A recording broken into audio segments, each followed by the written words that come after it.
लेकिन अगर सच्चाई के साथ खड़े रहें, दुश्वारियों का सामना करना पड़ता है लेकिन कामयाबी मिलती है। फिलहाल पीडीपी लीडर इल्तिजा मुफ्ती की कहानी सुनाते हैं। रविवार को कठवा के बिलावर पहुंची थी, मखनदीन के परिवार से मुलाकात की थी, जिसने पुलिस कस्टडी से छूटने के बाद पुलिस पर संगीन इल्जाम लगाते हुए खुदकुशी कर ली थी। तस्वीरें शायद किसी ने नहीं भूली होगी। इल्तिजा मुफ्ती ने मुतासरा परिवार के तहत ताज़ियत का इजहार किया। पीडीपी की जानिब से उन्हें हर मुमकिन मदद का यकीन दिलाया था। इस बीच से वो बिलावर से वापसी के बाद पीडीपी दफ्तर में प्रेस कॉन्फ्रेंस करने का फैसला किया, जिसके बाद से उन्हें जम्मू के सर्किट हाउस में हाउस अरेस्ट का सामना करना पड़ा। इस बीच में उन्होंने कहा है कि एक जिम्मेदार अपोजिशन के तौर पे पीडीपी हमेशा लोगों की तसल्ली के लिए, उनकी हिफाजत के लिए और उनकी तहफ़्फ़ुज़ की हिफाजत के लिए, उनके तहफ़्फ़ुज़ात के लिए काम करती रहेगी, कोशिश करती रहेगी, उन पर हर मुमकिन मदद करने की कोशिश करेगी। और सर्किट हाउस के बाहर पुलिस की भारी तैनाती भी देखी गई है। फिलहाल हाउस अरेस्ट का सिलसिला चल रहा है, क्योंकि वहाँ जो एसएचओ है जिनका नाम जितेंद्र सिंह है, वो वहाँ एक एक्सटॉर्शन रैकेट चला रहे हैं। बहुत सारे नौजवान लड़के, मखनदीन जैसे लड़कों को उठाया जाता है कस्टडी में, उनको टॉर्चर किया जाता है, पैसों की डिमांड की जाती है और जब वो पैसे नहीं दे पाते तो उनके ऊपर फेक मिलिटेंट केसेस लगाए जाते हैं, fake militancy cases. So we here to demand a judicial probe and also for the immediate termination of this SHO. मैं आपको बताना चाहती थी कि जमीनी हकीकत क्या है। एनसी के गवर्नमेंट, एनसी के मिनिस्टर को इसलिए वहां जाने दिया क्योंकि वो मेरी तरह बातें आपको नहीं बताते। जो पर्दा उठाना था वो मैंने उठा लिया, तभी मुझे यहाँ रोका गया। इस तरह वो जब कल वहां गए शाम में, उनने इन चीजों के बारे में बात ही नहीं की, क्योंकि एनसी और बीजेपी के बीच में एक बहुत क्लियर अंडरस्टैंडिंग है कि जो भी यहाँ गलत हो रहा है एनसी उसको नॉर्मलाइज करेगी और लोगों को बताएगी कि हम क्या कर सकते हैं, वो हमारे अंडर है ही नहीं। लेकिन मैं एनसी से पूछना चाहती हूँ कि आपका एक क्या बहाना है कि हम एलजी को पूछे? हम क्यों एलजी को पूछे? आप कुर्सी पे हैं, आप भी पूछिए, आपकी बात में दम है, आप क्यों नहीं पूछेंगे? अगर हमें ही एलजी साहब से पूछना था तो इलेक्शंस क्यों हुए, सरकार क्यों बनी? तो फिलहाल सवाल बहुत सारे हैं, जवाब शायद किसी के पास नहीं है, या फिर जिससे जवाब की उम्मीद की जा रही है शायद उसकी तरफ से अभी तक कोई स्टेटमेंट सामने नहीं आया है। सैयद तजमुल साहब हमारे साथ, पीडीपी के स्पोक्सपर्सन हमारे साथ जुड़े हुए हैं, और ख्वाहिश हमारे साथ जम्मू से जुड़े हुए हैं। ख्वाहिश, सबसे पहले आपकी तरफ आऊंगा और मैं ये जानने की कोशिश करना चाहता हूं कि क्या इल्तिजा मुफ्ती को हाउस अरेस्ट से छुटकारा मिल चुका है? देखिए, पहले तक वहां से सबकी जो है, आप कह सकते हैं कि मीडिया जितना भी था, धीरे धीरे वहां से उन्होंने स्पॉट छोड़ दिया। कहीं ना कहीं पुलिस ने जो फेंसिंग लगाई थी उसे भी हटाया गया और ये माना जा सकता है कि अब एक इशारा दे दिया गया था कि वो अब वो आजाद है, वो कहीं भी जाना चाहे वो जा सकती हैं। लेकिन जो उनका समय था प्रेस कॉन्फ्रेंस का 4 बजे का, वो उस समय उससे पहले ही उन्हें जो है सर्किट हाउस में जो डिटेन कर लिया गया था वहीं पे वो अंदर रही। हालांकि उन्होंने इसका विरोध भी किया और उसके बाद जब मीडिया वहां पे इकट्ठा हो गया, उन्होंने मीडिया से बात भी की और अपनी बात रखी और बताया कि माफ कीजिए कि प्रेस कॉन्फ्रेंस में क्या कहने वाली थी। और जिस तरह से देखा गया कि वो गई बिलावर, वहां पर परिवार से मिली और स्थिति का जाना, तो वही बात वो खुल के मीडिया के सामने रखना चाहती थी लेकिन नहीं रखने दी गई।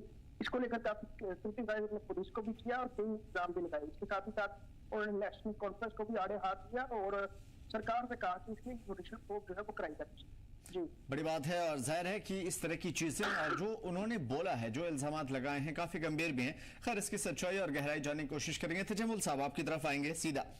सवाल यह है कि इस वक्त जो सिचुएशन चल रही है पीडीपी के साथ या लीडरों के साथ, क्या कुछ इस पे आपकी प्रतिक्रिया? जम्मू कश्मीर के साथ मामले पे इस मुबाहिसे में हिस्सा लेने के लिए आपका बहुत बहुत शुक्रिया, हमें शामिल करने के लिए। देखिए, जिस तरह से जम्मू कश्मीर की ये सूरत हाल इस वक्त बद से बदतर होती जा रही है, जिस वक्त जम्मू कश्मीर में 4 अगस्त 2019 के बाद तस्वीर बदल गई और जम्मू कश्मीर के लोगों को जमहूरियत के इस मंदिर से दूर रखा गया और उसके बाद आते आते जब 2024 आया, जम्मू कश्मीर के लोगों को लगा कि वोट डालने का मतलब है कि आपने जमहूरियत को परवान चढ़ाना है, आप जमहूरियत के काबिल हैं और आप जमहूरियत आपके हवाले है, ताकत का सरचश्मा जो है वो अवाम है। लेकिन उसके बाद 2024 से 2025 में दाखिल होते होते जम्मू कश्मीर में नेशनल कॉन्फ्रेंस ने अपने 2-3 महीने मुकम्मल किए हुकूमत साजी में और पहले दिन से ही हमें लगा कि जिस वक्त असेंबली का पहला सेशन बुलाया गया, हमें लगा कि नेशनल कॉन्फ्रेंस अपने वादों का कौल फैल में जो तजाद है उस रिवायात को बर्खास्त करेगी, एक नई लीडरशिप, नई सोच के साथ, नई उमंगों के साथ और जम्मू कश्मीर के जमहूरियत के सतून को परवान चढ़ाने, इसे मजबूती के साथ थामने के लिए नेशनल कॉन्फ्रेंस लोगों के साथ किए गए वादे पूरे करेगी। बहरहाल 2-3 महीने गुजर गए और जम्मू कश्मीर आपको पता है कि ये बहुत ही हसास स्टेट है और इस हसासियत को देखते हुए या तो वजीर आजम या वजीर दाखिला का वो फैसला 4 अगस्त 2019 का यकतरफा था, जहां एक तरफ जम्मू कश्मीर के मेन स्ट्रीम जो भी पार्टी ताकत में है या अपोजिशन में है मिलिटेंसी के माहौल से जूझ रही है, दूसरी तरफ आपको न सिर्फ जमहूरियत के तकाजों को पूरा करना है बल्कि अवाम के मामलात भी देखने हैं। अब देखिएगा मखनदीन का जो वाकया पेश आया बिलावर कठवा में, उसके बाद सोपोर में जिस अंदाज से वसीम मीर का वाकया पेश आया, एक ट्रक ड्राइवर जो है वो अपना ट्रक चलाते चलाते अब्दी नींद सुला दिए गए, उसके बाद इनके महरकात जानने की कोशिश की गई तो खाना नजरबंदी कल मुकम्मल हुई। आज मामूल के मुताबिक इल्तिजा मुफ्ती साहिबा जो है वो बिलावर के लिए रवाना हुई और हमने उसके बाद एक्स पे भी देखा, जब वो वहां पहुंची तो लोगों से मुकम्मल ताउन के साथ उन्हें सिर्फ और सिर्फ इतना ही नहीं था कि बिलावर जाकर इस सदमे के साथ इस गम में शरीक होना एक इंसानी फितरत है, इस्लामी नजरिया है और सेक्युलर थॉट भी यही कहता है कि एक दूसरे के गम में शरीक हो जाए। दूसरा ये था कि उस परिवार को सुनना बड़ा जरूरी था और परिवार को जब आपने सुना, फैमिली मेंबर्स का कहना है कि उन्होंने कई एक इल्जाम पुलिस पे लगाए, जिसके बाद इल्तिजा मुफ्ती साहिबा वहां से पहुंचते पहुंचते सर्किट हाउस पहुंचती है और खाना नजरबंदी के इस जुमले को भी मुझे लगता है कि अब बदलना होगा, बल्कि गेस्ट हाउस में नजरबंद कर दिया गया और जब उन्हें वहां नजरबंद कर दिया गया उसके बाद मुख्तसर सी बातचीत हुई ज़रा अबला के नुमाइंदों से। यही बातचीत जो है वो पार्टी दफ्तर में वो 4 बजे सपहर गांधीनगर जम्मू में करना चाहती थी। आखिर वजह समझ नहीं आई कि जम्मू कश्मीर के प्रशासन को, चीफ मिनिस्टर को और बाकी जो उनके वुज़रा है या काबीना में उनके रुफका है, उन्हें क्या आपत्ति थी कि इल्तिजा मुफ्ती अगर प्रेस कॉन्फ्रेंस करती है तो इससे कहीं ना कहीं जम्मू कश्मीर की मेन स्ट्रीम पार्टी को कहां से खतरा था। और यकीनन जब आप बिलावर और सोपोर के इस वाकये की बात करते हैं, जिस वक्त भी इस तरह की सूरत पहले तो पेश नहीं आनी चाहिए थी, अगर ढांस बंधाने के लिए, अगर कंडोलेंसेस मीटिंगों के लिए अगर इन घरों तक नहीं जाया जाएगा, फिर इलेक्शंस, जमहूरियत, इंसानियत, कश्मीरियत के क्या मतलब है। कश्मीरियत का पहला फिक्रा यही है कि हम एक दूसरे के गम को समझने के लिए एक दूसरे का साथ निभाते हैं। जमहूरियत का भी मतलब है कि वोट डाले गए, उसके बाद नेशनल कॉन्फ्रेंस हाथ ऊपर रखकर कहता है मेरे हाथ में कुछ नहीं है। इंसानियत का मतलब यह है कि एक फॉर्मर होम मिनिस्टर की पोती, फॉर्मर चीफ मिनिस्टर की बेटी जम्मू में मौजूद है और जम्मू में प्रेस कॉन्फ्रेंस करना चाहती है। 3 महीने पहले इलेक्शन लड़ चुकी है। What is the political accreditation कि आप एक प्रेस कॉन्फ्रेंस करने से रोक पाते हैं ऐसी लीडर को जिसके घर में जमहूरियत और पॉलिटिक्स जो है एक मुल्क का बहुत बड़ा चैप्टर मुफ्ती साहब से शुरू होकर अभी इल्तिजा मुफ्ती और आगे भी जारी रहेगा। अगर इस तरह प्रेस कॉन्फ्रेंस से रोकने से आप शायद खुश हो जाते हैं, और असल बात जो है देखिए प्रेस कॉन्फ्रेंस के जरिए से जो बातें आईजी लेवल तक ना पता हूं, डिप्टी इंस्पेक्टर जनरल लेवल तक ना पता हूं, डायरेक्टर जनरल लेवल तक पता ना हो, चीफ मिनिस्टर तक पता ना हो या राजभवन तक ना पता हो, वो प्रेस कॉन्फ्रेंस के जरिए आ जाती और कहते हैं कि अपोजिशन जो है वो सरकार का आईना होता है। और अपोजिशन का काम ये है कि जो बिलावर में, जो सोपोर में सूरत हाल चशम कुशा और गवाहों की मौजूदगी में फैमिली मेंबर्स के साथ मिलकर आप उसका इजहार प्रेस कॉन्फ्रेंस के जरिए करना चाहते हैं। आपने उस हकीकत को और सूरत हाल को आगे लाने की कोशिश को नाकाम कर दिया। इसका मतलब है कि आप कुछ छुपाना चाहते हैं जिसके लिए इल्तिजा मुफ्ती साहिबा ने अपना रोल अदा किया। तो अब यहाँ से बहुत सारे सवाल पैदा होते हैं कि आखिर वो कौन सी चीज है जिसको महबूबा मुफ्ती उजागर करना चाहते हैं। उस सिलसिले में भी सवाल पूछेंगे आपसे। जनाब अहमद यास साहब पॉलिटिकल एक्सपर्ट हमारे साथ जुड़े हुए हैं, वेलकम करते हैं सर आपका। ख्वाहिश मैं चाहूंगा कि आपको कुछ अपडेट लेकर के आपको अलविदा कहूं। मैं समझने की कोशिश करूंगा जम्मू कश्मीर में जो सूरत हाल बनी हुई है पुलिस डिपार्टमेंट की तरफ से, क्या इस सिलसिले में कोई भी स्टेटमेंट सामने अभी तक आ पाया है, खासतौर पर ओवरऑल जो सिचुएशन चल रही है, या फिर एनसी की जानिब से कोई स्टेटमेंट? मेरे लिए सवाल है? नहीं, ये ख्वाहिश आपसे समझने की कोशिश करूं।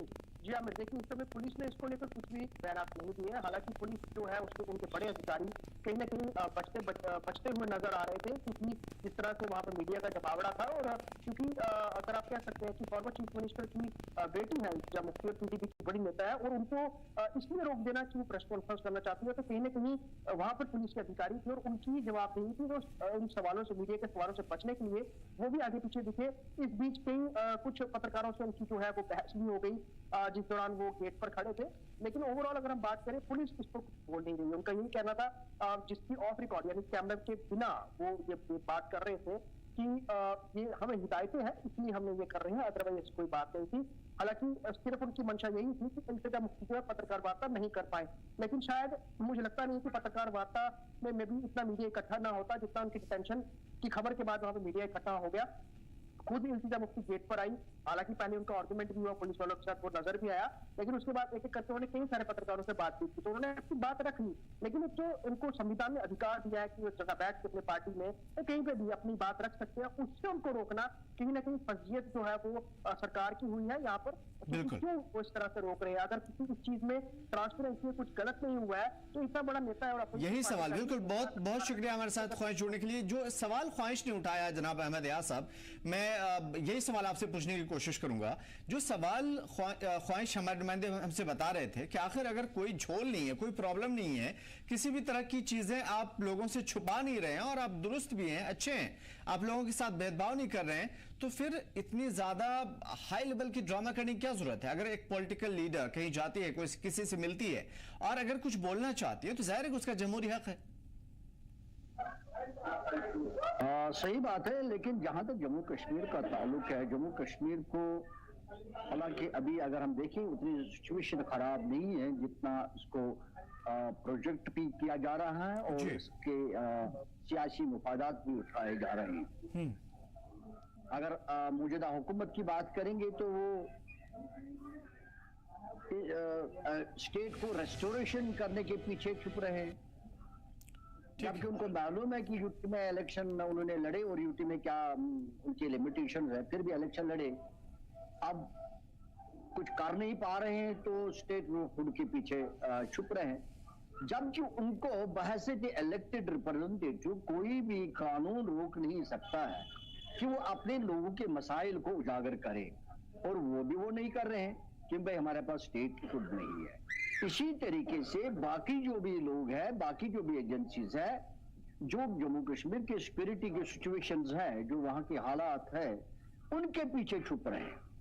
उसमें मुफ्ती इल्तिजा का प्रेस कॉन्फ्रेंस में हाजिर शामिल ना होने देना, उसको हाउस अरेस्ट करना या किसी और को भी अरेस्ट करना, क्योंकि अब चूंकि ऐसे सूरत हाल को बयान किया जा रहा है, प्रेजेंट किया जा रहा है या प्रोजेक्ट किया जा रहा है कि सिक्योरिटी माहौल के पीछे मतलब कुछ भी कार्रवाई की जा सकती है, ये हवाला देकर कि भाई सिक्योरिटी माहौल अलाउ नहीं करता, सिक्योरिटी सिनेरियो अलाउ नहीं करता। नहीं तो यही बात अगर कोई बाहर करना चाहे जम्मू कश्मीर से बाहर, शायद उसको कोई दिक्कत नहीं आएगी, वो चाहे वो अपोजिशन हो वो बात कर सकता है, चाहे वो हुकूमत हो वो अपनी बात कर सकता है, चाहे वो इलेक्टेड रिप्रेजेंटेटिव हो अपनी बात कर सकता है। लेकिन हमारे वहाँ जम्मू कश्मीर के वहाँ ऐसे सिचुएशन बनी हुई है कि इन हालात को लेकर इनका अगर हम ये कहें कि एक नाजायज फायदा उठाया जा रहा है, वो भी हक बजानिब होगा हम ये कहने में। नहीं तो इसमें कोई दिक्कत नहीं है जब आपका कॉन्स्टिट्यूशन अलाउ कर लेता है, जब आपका कानून अलाउ करता है, जब जमहूरी निजाम में ये जरूरी है कि लोगों के मसाइल को उजागर किया जाए। नहीं, सवाल यहाँ पे जनाब अहमद यार साहब, बीच में एक चीज मैं आपसे समझने की कोशिश करूंगा। देखिए, अगर जांच कमेटी बैठी है, जांच होगा, इस पे मजिस्ट्रेट जांच की बात कही जा रही है, लेकिन सारी चीजें ओके है, गवर्नमेंट भी कह रही है कि हाँ भाई जांच होगी, ये जो लोग इसमें शामिल हैं उसके खिलाफ कार्रवाई की जाएगी, सरकार भी कह रही है। मैं आपसे समझने की कोशिश करूँ, सरकार और एडमिनिस्ट्रेशन दोनों इस बात में राजी हैं, तो फिर वो कौन ऐसी चीज है जो इल्तिजा मुफ्ती बोल देंगी तो माहौल बिगड़ जाएगा, अमन का जो एक खोल चढ़ा हुआ है या फिर मुबैना खोल जिसके बारे में हम बात करते हैं वो खत्म हो जाएगा? वो वहां जाएंगी, लोगों की बात सुनेंगी, और उन्होंने कई सारे नाम भी लिए। जितेंद्र सिंह, कौन है ये जितेंद्र सिंह जिसकी वजह से इतना ज्यादा इसमें माहौल बिगड़ने का मामला नहीं है। मामला ये है मुफ्ती इल्तिजा की तरफ से भी सियासत ही है कि वो भी एक सियासी स्कोर करना चाहेगी, पॉलिटिकली वो स्कोर करना चाहेगी, जी रेलेवेंट रहना चाहेगी। हर एक पॉलिटिकल पार्टी करते हैं, हर एक पॉलिटिकल जो पॉलिटिशियन है वो करता रहता है, तो वही उनका भी मकसद है। बाकी तो ये तो नहीं है कि वो कोई खास नई चीज वहां कर लेगी, जबकि ऑलरेडी कमेटी तश्कील देने का फैसला किया गया है और हर एक मतलब आप ये कह रहे हैं कि जो जांच कमेटी बैठा दी गई है वो जांच चल रही है, लेकिन जबरदस्ती का सियासी हाइप क्रिएट ना हो और माहौल न बिगड़े, इस वजह से इस तरह की चीजें हो रही है। मुझे लगता है कि एक जमहूरी निजाम में उसमें भी कोई दिक्कत नहीं आनी चाहिए कि अगर कोई सियासी पार्टी या पॉलिटिशियन अपने आप को प्रेजेंट करता है, कहीं कुछ बात करने की कोशिश करता है, जब तक वो पुरअमन है, जब तक वो कानून के दायरे में है, तब तक कोई मसला होना नहीं चाहिए। We are restricting them on apprehensive. Exactly ये कि भाई हो सकता कि वहां से कुछ हो, जाहिर सी बात है। ठीक है तजमुल साहब, आपसे ही समझ लेते इस बात को। जैसे अहमद यार साहब कह रहे हैं, दोनों पक्ष उन्होंने रखा और वाकई सच्चाई के साथ इसमें दम भी है। मैं आपसे समझने की कोशिश करूंगा कि क्या वाकई जम्मू कश्मीर के लोगों की मौजूदा सूरत हाल को उठाना इस वक्त की जरूरत है या फिर यह सियासी हाइप क्रिएट करने की कोशिश हो रही है? देखिए, ये जो सूरत हाल अहमद रियाज साहब कहते हैं और आप जिस अंदाज से इसको पेश करते हैं, ये किसी आलिम का काम नहीं, ये किसी प्रोफेसर का काम नहीं, ये किसी स्पोर्ट्समैन का काम नहीं कि वो बिलावर जाएं बारामूला जाए, वहां की सूरत हाल के बाद उसका जो तशहीर है प्रेस कॉन्फ्रेंस, ये एक सियासी लीडर का ही काम, बिल्कुल अपोजिशन का ही काम है। ये किस पार्टी ने काम करना है? देखिए, जावेद राना साहब काबीना वजीर हैं, उन्हें तो बड़े सरकारी एजाज के साथ बड़े PSOs और सिक्योरिटी के मौजूदगी में जहां जहां जाना चाहता है वहां ले जाना चाहते हैं, क्योंकि एक तरफ ट्राइबल कम्युनिटी है, दूसरी तरफ माइनॉरिटी के लोग हैं, तीसरी तरफ गुर्बत, इनके आसपास में बड़ी परेशानियां हैं। एक शख्स के मारे जाने के बाद घर की हालत जो है उसको भी एड्रेस करना है, ये कैसे ये शख्स मारा गया इसको भी एड्रेस करना है। जिस वक्त आप एक सियासतदान को इस तरह की सियासत देखते हैं, ये तो इबादत के मतरादिफ है, बिल्कुल ये बिल्कुल कोई पॉलिटिकल एक्सप्लॉयटेशन नहीं है। आप किसी के गम में शरीक होना चाहते हैं, उसके बाद इसका ब्यूरो जो है वो प्रेस वार्ता करके, मैं पहले ही अर्ज कर चुका हूं। नहीं, आपने जैसे कहा, जैसे इल्तिजा मुफ्ती साहब की हमारी बात भी हुई थी और उन्होंने बहुत सारे नाम भी लिए, हमने वो बाइट चलाई भी। जितेंद्र सिंह का नाम शायद इस तरह से, यही नाम या इससे मिलता जुलता कोई नाम सामने आया था, लोगों से पैसे लेने, एक्सटॉर्शन, धमकी देने, इस तरह की कोई बात सामने आई थी। मैं आपसे चाहूंगा क्या इस सिलसिले में आप बता पाएंगे हमें? देखिए, जिस अंदाज से इल्तिजा मुफ्ती साहिबा ग्राउंड जीरो पे गई, वहां उनके अफरादी खाना लवाकिन के साथ बातचीत की, जो उन्होंने बता दिया उसको कोट अनकोट करके उन्होंने आपके सामने रखा। मैं आपका वो लाइव फोन सुन रहा था और सारी जो कैसे टीवी की कवरेज थी सर्किट हाउस जम्मू से, वो मैं खुद उसका मुशाहिदा टेलीविजन स्क्रीन पे बैठ के घर में कर रहा था। लेकिन जो बातचीत उनकी आपस में हुई है, कोई तीसरा जुमला ऐड किए बगैर इन बातचीत को प्रचार वसाइल के जरिए से और जिसके बाद जरा अबलाग का इस्तेमाल करके, देखिए आज के वक्त में शायद नेशनल कॉन्फ्रेंस भूल गया है, ये वो वक्त नहीं है जहां पर आप प्रेस वार्ता करने से रोकेंगे और चीजें रुक जाएंगी। आपने तो ये पहले ये नुस्खा मेन स्ट्रीम पार्टियों से पहले हुर्रियत पे आजमाया था। हुर्रियत के आजमाने के बाद आपने आते आते महबूब मुफ्ती साहिबा के प्राइवेट घर और उसके बाद आज जम्मू के इस सर्किट हाउस को भी आपने एक माहौल वहां ऐसा बना दिया कि जैसे जम्मू में कोई बहुत बड़ा ऐसा शख्स दाखिल हुआ है जिसको ढूंढने के लिए फौज आपको, सर्किट हाउस रेजिडेंशियल एरिया है जहां पर VIP लोग, जर्नलिस्ट, पॉलिटिशियंस वहां आकर जम्मू में काम मुकम्मल करके वापस आते हैं। जो गेट में आपने रोब जमाने का वो माहौल बनाया, उससे यकीनन तस्वीर जो है कि जम्मू कश्मीर में सब कुछ ठीक ठाक नहीं है। मैंने पहले भी कहा, फॉर्मर होम मिनिस्टर मुफ्ती साहब की पोती है, former chief minister, leader of opposition, farmer MP महबूब मुफ्ती साहिबा की बेटी है। 3 महीने पहले जमहूरियत के देखिए उनकी अजमत पे कोई सवाल नहीं है जनाब सैयद तजमुल साहब। मैं सिर्फ आपसे ये समझूंगा कि आखिर जिस तरह की चीजें हुई हैं, ठीक है, मैं अहमद यार साहब की तरफ भी आऊंगा इस सिलसिले में, लेकिन मैं आपसे समझने की कोशिश करूंगा। इसमें आपने NC का नाम लिया, क्यों NC को बीच में आप इसमें शामिल करें? क्योंकि NC भी कह रही है हम जांच करवा रहे हैं, एडमिनिस्ट्रेशन भी कह रहा है जांच करवा रहे हैं, और अगर इस एक्ट को देखा जाए तो वो पूरा का पूरा एडमिनिस्ट्रेशन से रिलेटेड है, तो इसमें सिर्फ एनसी कहां से जिम्मेदार हुई? तो ये सियासत नहीं है। बहुत अच्छा सवाल है, और एनसी क्यों नहीं जिम्मेदार है, यह भी एक बहुत बड़ा रिवर्स इफेक्ट इसका है। देखिए, जम्मू कश्मीर में एक आम नागरिक ने, गुल काक ने, सुल काक ने, लसा कोल साहब ने, रंजीत सिंह ने एक वोट डाला, और 2024 के वोटों के मुताबिक जमहूरियत के मतलब यह है कि अगर कोई आपको सताए हमें बताए, आपको कोई तंग करे हमें बताए। सरकार का मतलब तो यही है ना। एक शख्स का जिस अंदाज से उसके अवधि नींद सुला दिया गया, उसके बाद नेशनल कॉन्फ्रेंस खुद को बेल आउट करके, क्या वो कोई मेन स्ट्रीम पार्टी है? क्या वो सिर्फ मेन स्ट्रीम पार्टी है? क्या वो सत्ता में नहीं है? क्या वो इक्तदार में नहीं है? क्या उनका इतना भी बयान आपका सिविल सेक्रेटरी से नहीं आ जाता कि जम्मू कश्मीर पुलिस को इस प्रेस कॉन्फ्रेंस को रोकने की शायद वो निंदा करते हैं, प्रेस कॉन्फ्रेंस देनी चाहिए। और जमहूरी तकाजों को पूरा करने के लिए जो आपकी एक्सप्रेशन आजादी की है उसको रोका जा रहा है, उसको सलब किया जा रहा है। जमहूरियत के इस तकाजे में नेशनल कॉन्फ्रेंस एक स्टेट है, ये कांग्रेस भी हो सकता था। It is not confined to one party और one person only, it is party जो जम्मू कश्मीर को रूल कर रही है। एक आम वोटर को, एक आम शख्स को एहसास कमतरी का अंदाजा होने लगा है, लेकिन मुझे और आपको और आम लोगों को यह पता है कि जमहूरियत में जिस शख्स ने जीता, हमने कहा कि थंपिंग मेजॉरिटी के साथ नेशनल कॉन्फ्रेंस जीत गया और पीडीपी को कम सीटें आई। इसका मतलब है जो जमहूरियत के इस माहौल में जम्मू कश्मीर को लोगों को जीने का जो हक है, उससे नेशनल कॉन्फ्रेंस कैसे यू टर्न करके ये बता सकते हैं हमारे पास लॉ एंड ऑर्डर नहीं है। देखिए, नेशनल कॉन्फ्रेंस और बीजेपी जिस सूरत हाल से इस वक्त गुजर रही है, बीजेपी ने 370 तोड़ा, जम्मू कश्मीर मुख्तलिफ सियासी सूरत हाल से गुजर रहा है। सरहद के दोनों तरफ से मामला, इन्फिल्ट्रेशन, दरअंदाजी, कितनी ही सूरत हाल है। यहाँ के चीफ मिनिस्टर का ट्रस्ट डेफिसिट आपने पैदा किया।